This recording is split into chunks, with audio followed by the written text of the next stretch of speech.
តែស្ទាយក្រមុំមេម៉ាយសាច់មកក្រមុំសាច់ស្វិត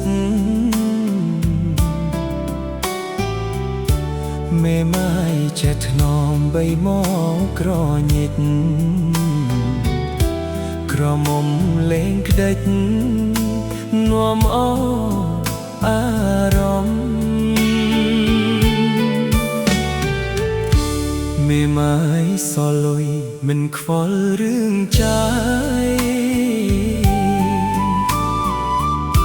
ក្រមុំខ្ជះខ្ជាយស៊ីចាយមិនគិតមេម៉ាយចេះរកចាស់ចិត្តគំនិតក្រមុំស្អាតពិតគំនិតនៅក្មេងមេម៉ាយអើយថ្មីថ្មីស្រមៃផ្ទៃល្អក្រមុំបវរប្រាថ្នាដុល្លារបាយចោលទាំងពីរគួរគិតយ៉ាងណាលេឡកមួយណាប្រស្រោកគ្នាយើង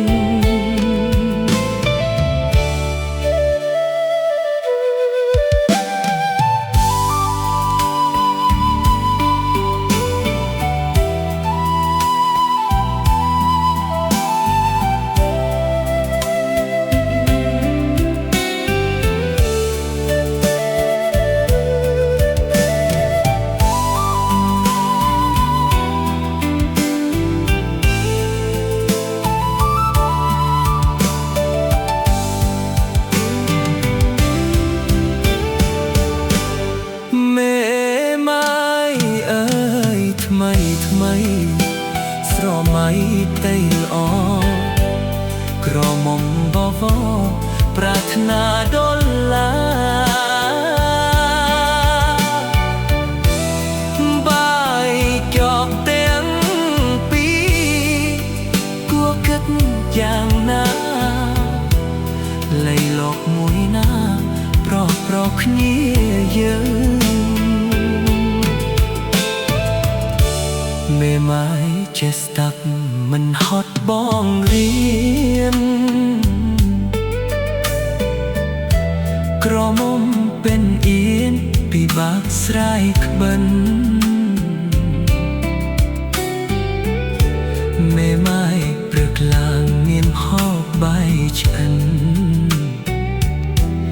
ក្រមុំមិនឆ្អិន